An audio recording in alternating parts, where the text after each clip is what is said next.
Hello, my name is Misha Sharif, and you're watching Decoding Careers, where I talk to professionals about their careers.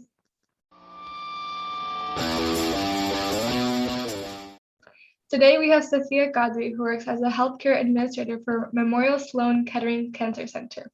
Now, here's some information about a healthcare administrator. On average, the salary for a healthcare administrator ranges from about $56,000 to $165,000 annually. In most states, these administrators must have a bachelor's degree, pass a licensing exam, and complete a state-approved training exam. But in general, it'll probably take about 4 years of schooling.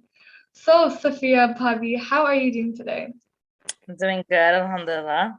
So, one of the questions I actually really enjoy asking people who I interview is what kind of led you to choose this career path? Maybe you can give me some insight about that. Yeah, of course. So I had a kind of different career experience from a very early age. I mean, typical to most Desi, Indian homes, Muslim families where your parents want you to be doctors. Mine did too, once upon a time. And, I also thought in elementary, going on to middle school and like the beginning of high school, that I would pursue a career in the medical fields. And as I took some bio and some science classes, I realized that I cannot do blood. And blood just made me really nauseous and it made me really like disgusted. And I was like, okay, if I can't even handle the sight of blood, there's no way I could get through medical school. So I know that becoming a doctor is just not an option for me, but I still was very passionate about healthcare and I wanted to be in the healthcare industry some way, somehow. So as I continued on in high school, I continued to take classes. I really started to like economics. And at that point, I'm going to date myself a little bit, but that was like early 2000, 2005 through 2009, where I really started to do some research into healthcare administration and figure out like, okay, is this something that I could do? And I have just a quick little story for you. How I actually got introduced to healthcare administration is because I had gotten into a car accident with my mom one night and we were rushed to the ER, your normal check to make sure the passengers in the car are doing okay. And my mom was injured a little bit, but thankfully, alhamdulillah, like I wasn't, and it was nothing serious. So we were both like waiting in the ER, waiting for my dad to come pick us up and get discharged. And I saw this really tall man in a suit who was rounding in the ER at that time. And I had asked the nurse who was caring for me and my mom, like, oh, who's this guy? Like, he's so friendly. He's talking to everyone. Like, why is he wearing a suit? Like, people don't wear suits in like the hospital and know everyone. And he had like an ID badge on and everything. And so I was like, who is this guy? Like, how does he know everyone? And the nurse let me know, like, oh, that's actually our administrator for the ER. And I was like, oh, wow, like, what's that? Like, what's an administrator? And she explained, like, oh, he's like the head of the ER and he knows all the doctors and he knows all the nursing staff and he's just checking in to make sure everything is going okay. He typically will do rounds here and there. And ever since then, that really, really motivated me. And that was kind of like I like to say my calling into healthcare administration, where I was like, oh my God, I was meant to be there. I was there at that certain time and place, and I was meant to see that person. And ever since then, it just sparked my interest in healthcare administration. And I said to myself, I don't necessarily need to be a doctor or a nurse or a physician assistant or, anything medical where I'm like physically taking care of patients. I can still help them in a different way. And so I continued high school, knowing that I wanted to do this healthcare administration career. Then it wasn't really anything. It was kind of really building up at that point. And I continued with college doing my research as well and just kind of solidifying. The more I did research, the more I found more and more information that said like, between the years of 2010 and 2020, this industry is going to be booming. And fast forward like 10, 15 years down the line, here I am today, thankfully having settled in my career and really spent about 8 years in the healthcare administration fields and the positions that I've held over the course of the years. And I think now more than ever, this industry has continued to, grow at a rapid rate. And everything, thankfully, I mean, in favor for me, whatever research I did back then when I was in high school and trying to figure out what I wanted to do, going into college and graduating and starting my career at Memorial Sloan Kettering, it was true. And the field is still continuing to grow. And thankfully that my experiences have been positive, but that was kind of like my calling onto why I got interested in healthcare administration. Oh wow. Okay, I'm kind of jealous of the fact that you've always like known what to do. And when I was a kid, I wasn't scared of blood at all. It would never like phase me. And like whenever like I would fall down and start bleeding, I'd be like, oh, I'm bleeding. Like it's not a big deal. And my brother was actually the one who was scared of blood. And now that we're both older, the tables have turned drastically because he's the one going to college and all of that to become a doctor. And he's not scared of blood, but I am deathly afraid. Like I'm like, oh my gosh, I have a paper cut. Like I'm about It to pass happens. out. Yeah, and I really kind of relate to that. And I'm like a little envious of the fact that you like know what you want to do. But I feel like because you do, you're able to like devote yourself fully. And I think it's really cool that you've really like you have like so much experience because you've like devoted yourself so far into this career, which like makes me feel like so proud of you. Like go Kotam Papi. Oh, thank you. So let's go ahead and start with the first official question, which is what 3 words best describe your profession?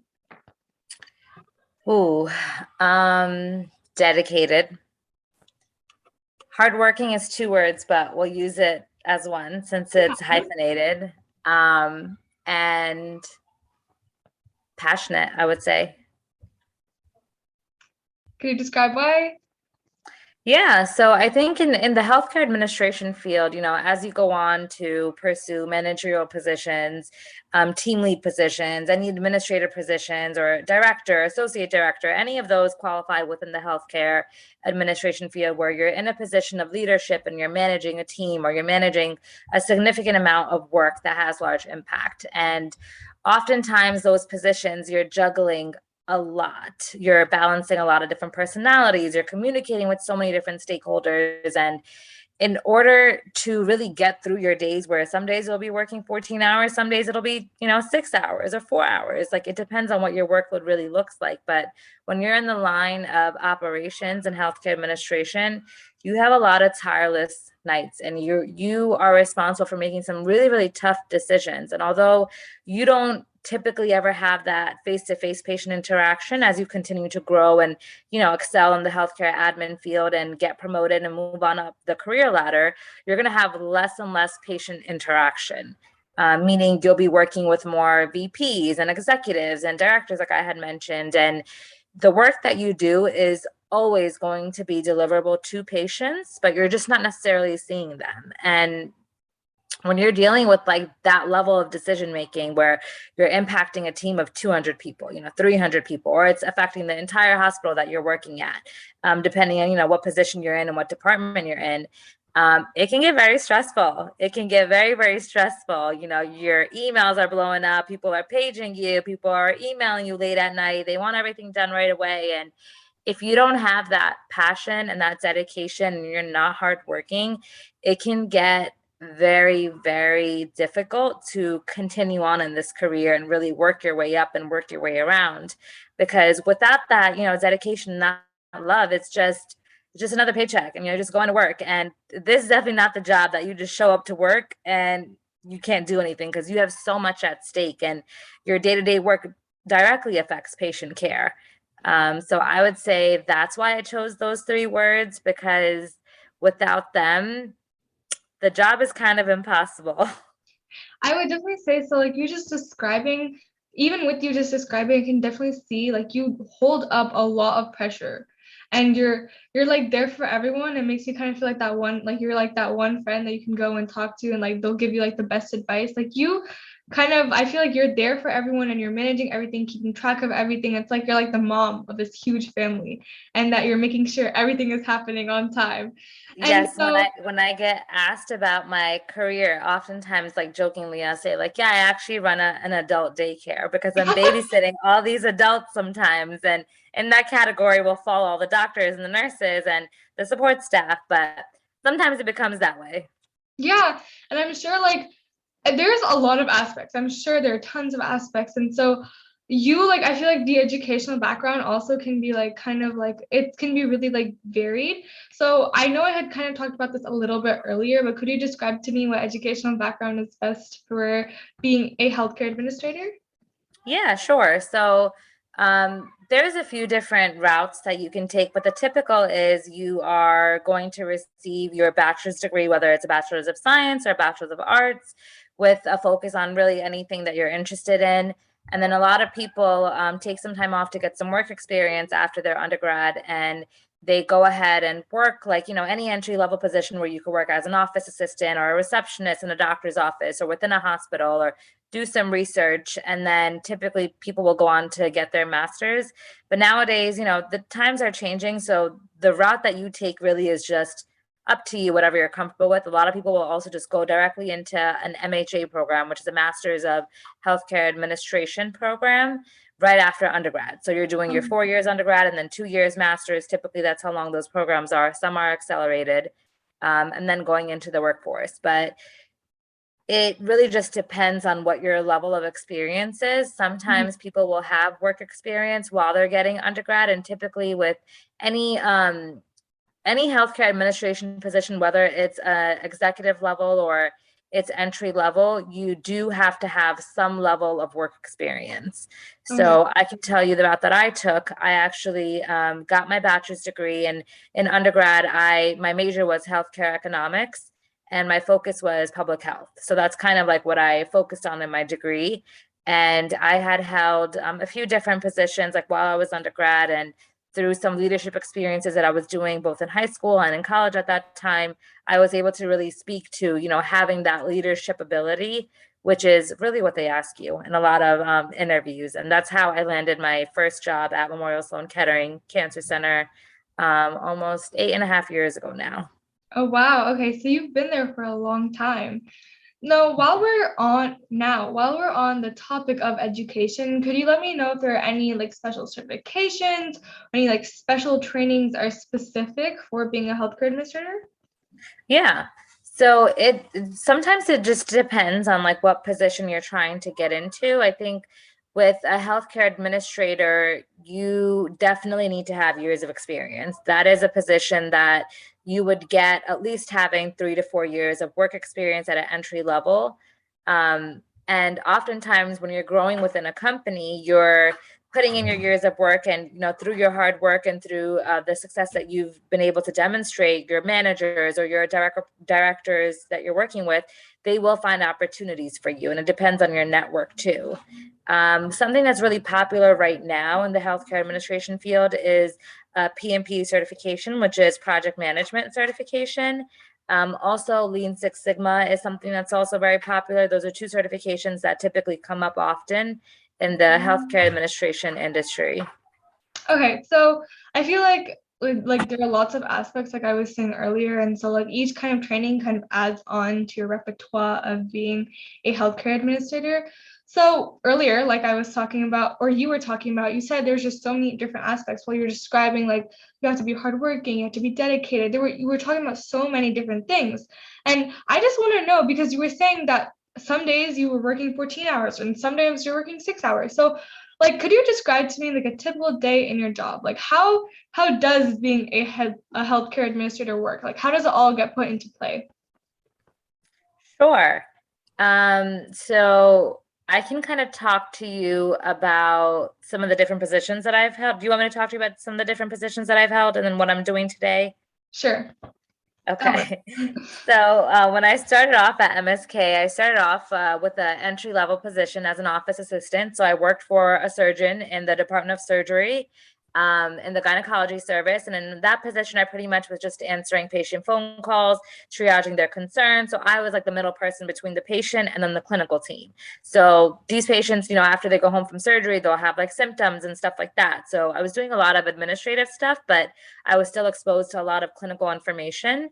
Updating their appointments, scheduling their surgeries, contacting other teams if there's any financial issues and stuff like that. So I did that for 2 years. And then I was promoted onto the management team, where I was team lead for another 1.5 to 2 years. And as team lead, I helped with, in the same department, I helped with recruitment, hiring people, firing people, doing their 3-month evaluations. I followed them while they were in their probationary periods. Then I worked on some like special projects. After that, I was promoted again to assistant manager. And as assistant manager, that's where I was in that position for a little bit longer, for about 4.5 years. And as assistant manager, I had about, I would say it was getting close to about like 40 direct reports that reported directly to me. I managed a few different surgical services. My main service was the urology service where I managed them. And then I had 23 doctors that I worked directly with, and then their care teams. So the nurses, the fellows, PAs, NPs, they didn't report directly to me, but I was the operations manager. So anything that they kind of needed or anything they had issues with, they would reach out to me to kind of figure out what's going on. So in that position, I was basically on call, available at all hours of the day and time. And one thing about surgeons is if they want something, they want it right away. Oh, They are so used to getting like instant gratification. And it's just like how they're wired because, you know, they're so used to doing surgeries under high pressure and everything is very structured for them. Although there are some ambiguous areas. So I worked with there are some personalities that were very demanding, but other personalities that were sweet as can be and very understanding. But when you're working in an operational environment like that, where you are constantly putting out fires, like you can have a plan for the day and go into work and 5 of your staff called out. You don't have coverage. You're figuring out who's covering who. You know, you have another emergency. The phone lines are down. Patients can't get through. Like, you know, this surgeon has to add on a surgery because, you know, someone else is going through something really serious and they don't have any time in the operating room. So you're figuring out how to get this patient there. There's so many things that could happen in a given day when you're working in such a critical environment.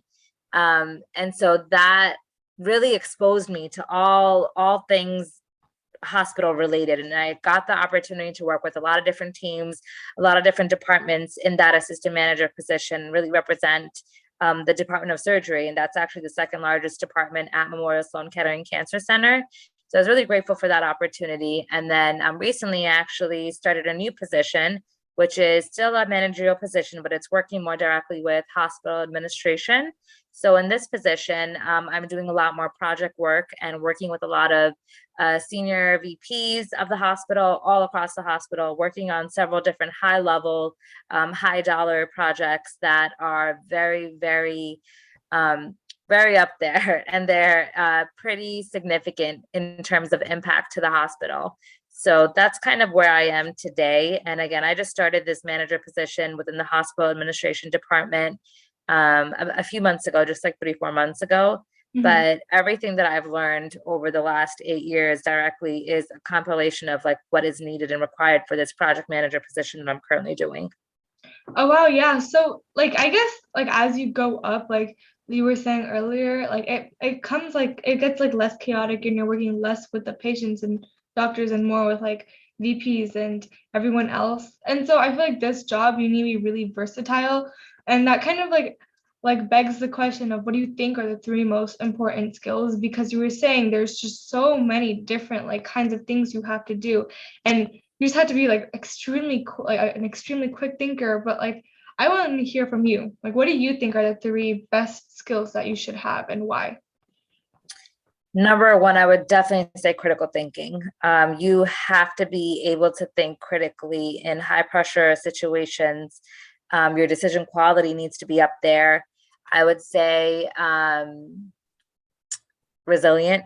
You need to definitely be resilient because when those days get tough and things are not going how you planned or how you expected, and you're feeling burnt out, you have to have that resiliency to be able to bounce back from any setbacks and just learn, learn from things that are thrown your way and use those opportunities to help make you a better person and stronger and wiser in what you're doing.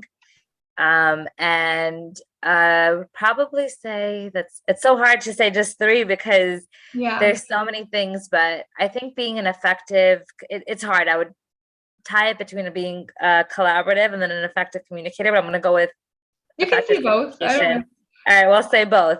But effective communication, both, not just written, like not just emails that you're sending, but verbal too. It's so important to be able to pick up on your audience and be able to pick up on who you're talking to and how to deliver those messages. Some people, you have to flex your styles and flex, how you're talking to them. Some people, you can get a decision from them right away. Other people, you're going to have to handhold them a little bit. You're going to have to, pull your resources and figure out who can I convince to and kind of sway in my way, in my favor, to get the job done. And that's where that collaboration comes in. Like, you need to have your people in your back pocket. So when you need something done right away, they're going to do that favor for you because of the good work relationship that you built with them. But communication is so important. It is so, so important. Again, written and verbal, because oftentimes people are also working under very stressful circumstances. They have a lot going on, and sometimes deadlines are missed, or sometimes things aren't communicated effectively, or sometimes your project is halted because you haven't gotten all the stakeholders at the table together to really move it along or get a decision. And it's you as the manager, you're leading those conversations. People are looking to you to be like, okay, what do you need me for? Like, what's going on? Like, you added this meeting on, like, what can we do? So I would definitely stress the importance of effective communication. And sometimes people mistake that for providing a lot of updates or, writing essays in their emails. That's not necessarily it. You have to learn your audience and understand what's appropriate to communicate and how to communicate it, and, which style you're using to communicate that, and really be able to adapt to all of it. Oh, wow. Okay. Yeah. And I think like with everything you've described, there are like lots of challenges that come up, and like it's very like time provoking. So if you could like share some of the challenges that you have faced or you think can come up with being a healthcare administrator, I'd really appreciate it. Sure. So many challenges. I can tell you something from my previous position when I was assistant manager of the urology service in the Department of Surgery. One of the biggest challenges that we faced during the pandemic was making our staff be totally remote. So this was a position where the office assistants, they were coming on site 5 days a week, and working remote just like it just didn't exist. And as the pandemic was evolving early in 2020, staff started dropping like flies. And as a department, we knew that, like, okay, we need to make a decision if we are going to have any workforce left. And I took lead on that project on my team of managers, and I worked very tirelessly to put together, work pamphlets and put together workflows of, okay, how can our staff actually be remote? What are the workflows they need? What do they need access to? How can we change their work from being hands-on to being electronic? And I think earlier you had asked, like, how did your hours, why do your hours change in a day?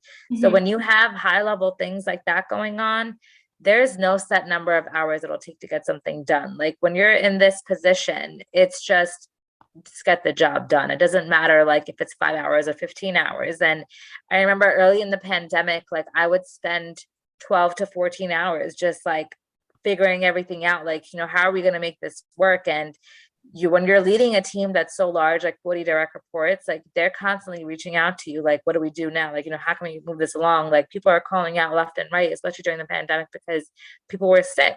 And it really required me to remain calm, but remain like, resilient and nimble, and just adapt to all the ever-changing workflows. So that when people ask me to think about a challenge, like that definitely resonates. And I know, like, given the circumstances that we're in today all over the world with the pandemic, a lot of industries and people in positions of, managerial positions, they've experienced the same thing. Another challenge that I could give you, more recent challenge, in my current position, I do a lot of project management work. And we have a project going on now, and this project has been in the works for like almost 2 years before I even joined the team. And the project is to clear a floor to help build some operating rooms for the institution. And a big challenge has been, if we clear this floor, like, where are all these people going? For those who are familiar with the East Coast and familiar with New York City, real estate is very, very tough to get your hands on. So when there is nowhere to put these people, they things get really, really tricky when you're saying, okay, we need to make space for this new initiative for the hospital. We need to make space for this new program that is absolutely in the best interest of patients and absolutely something that the hospital wants to do. But where are we going to move these people? Like, we don't have a space to move these people. So it's required to think very creatively and critically, and think about like, okay, if there's 15 people sitting here at 15 different desks, how can we introduce, workplace transformation where we're doing hybrid schedules now? From 15, can we cut it down to 7, where people only come in twice a week, or people only come in like once a week?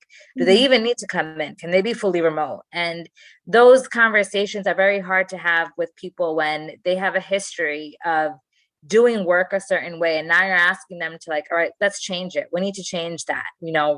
It's challenging. It's definitely very challenging to hold and lead those conversations. Oh wow, so there are just so many things, and I really admire that. Like you were like, I can tell like while you're speaking, you seem like you really experience, and like it's great that you know what you're doing. Thank goodness, obviously. And so like the challenges you face, they're like not all the same. It's not like, oh yeah, like every day like you kind of have the same challenge. No, it's like really different. And so I think like that kind of goes back to like when you were describing like your 3 skills, like ties in really well. And also, while you were talking, I was just wondering, like, how do you balance your personal life and your work life? Because, like, you were saying there's no set of hours, like, there's no set hours. Okay, but like, at least like she can come home and like relax. But like, how do you do that if you have to work for so long and you have to work so tirelessly? Because the challenges you're describing, like, I'm sure it did not just take like 2 hours of just sitting on a computer. No, I'm pretty sure it took like weeks or like months. And like one of the challenges you described has been going on for 2 years. So how do you balance your personal life with your work life? I honestly, I think over the years, you become used to working in a stressful environment. I try my best to not bring my work home. It Yeah. is very important for your mental health and just for your well-being to have a balance, and some people aren't able to do that, but I'm thankful and grateful that I have the ability to separate work from home. And my husband always actually tells me, he's like, thank God you don't sit here and talk about work all the time, because some people do and it affects them. But I don't know, I just don't bring my work home. Like, I try to leave work at work, even when I have long days, or if I'm like checking email in my downtime, I do try to separate the two. And the best way to do that, I think, once I'm home and I'm disconnected from my email and my work, I just keep myself busy with home. There's so much to do at home too, that it's like you don't have time to only do work. Like, you Yeah. have to cook, you have to clean, you have to do laundry. Like, I have a big family too, so I got to make phone calls, got to check up on everyone. Um, it just kind of like balances itself out. I think. I Yeah. think I just try not to stress. I don't come home stressed. I just leave Mhm. my stress at work, and I'm like, all right, I'll deal with it tomorrow. Yeah. And I think that's a great mindset actually to have, because like when you do like if you bring work home, it just becomes like I feel like you're also bringing your stress home, and then like you're like talking about work. You're like, oh, actually I did this today. Like it's fine to share, but like you're like when you do like start oversharing and like talking like constantly, like it brings the stress that you have with everyone else. I just dropped something, which is not like it's not like a good mindset to have. But like I feel like what you're talking about, like balancing them out, is something that like it's an amazing skill to have. And I think like when you do that, you're not just doing a favor to yourself, you're doing a favor to everyone, which is really nice. And so now for this is like the last question, and I think it's the most important question actually throughout this entire interview. And I'm actually quite excited to ask you this question because you've known what you've wanted to do since you were a high schooler, and I think you've kind of done everything right. Like if you're because you're doing great in your career, you're like at a high level position, and like you seem really happy. So what advice would you give to a high schooler who's trying to pursue being a healthcare administrator? I would not even just for healthcare administrator. My biggest advice to, aspiring college students and those that have even graduated, aspiring, trying to figure out their careers, do what you love most and do what makes you happy. Because in the world that we live in today, we spend more of our lives with coworkers. We spend more of our lives, the time during our day, with people at work, doing work. We in a day, like, if you have a long commute, you're going to work, like your work itself is 7.5 to 8 hours. Getting to work is another hour to 2 hours, maybe just 1 hour. Like, already you're looking at like 10 to 12 hours dealing with just work. getting there, getting ready for it, coming home. And when you get home, you have like just 3-4 hours with your family, and then you go to sleep, and then you wake up and you do the same thing again. So if you are doing something to please other people and to make other people happy, it becomes very hard to have that work-life balance. And it becomes just demotivating. So I would say, do what you love, do what you're passionate about. Of course, you need to make money because money makes the world go around. And I know a lot of people like look at the money and they're like, oh, I want to make so much money in healthcare administration, but like they don't want to put in the work, or they don't want to learn, or, people say I want to become a doctor because, you can make a lot of money, or want to be a surgeon. And that's why I'll do all these years of school. But do what makes you happy and do something that you're passionate about, because it makes doing the job so much easier, where you're able to go to work and put that smile on your face. And when you have those stressful days, you're like, you know what, I'm doing this for a cause, and this is the cause that I'm doing it for. For folks that are interested in healthcare administration, I would say the first few years that you're starting off your career, put in that work. Like, your 20s are your years to work your butt off, like work hard, volunteer for extra opportunities, really build a network in the work environment, build resources, volunteer for extra work so that your managers know, like, oh, this is someone who's dependable, this is someone who is reliable. And when it comes time for a promotion, they'll know, like, okay, Misha Sharif, she is always ready to take on any extra work, and I know that this person is hardworking, I can advocate for them, I will vouch for them. So really take your jobs, seriously. And that's the best way to do it with healthcare administration, like in most industries, actually, where you're constantly representing yourself with the best foot forward. Okay, wow, that is actually great advice. And I think the advice you gave for healthcare administration, just constantly volunteer and dedicate yourself, works for really anything. I think with that mindset, if you go in with that mindset in any job, you'll definitely be successful. So thank you so much for that amazing advice. Everyone, this is Safia Qadri. She is an amazing person, as if you didn't realize so far. And thank you so much for being here and agreeing to the interview. You're so welcome. It's my pleasure. Thank you.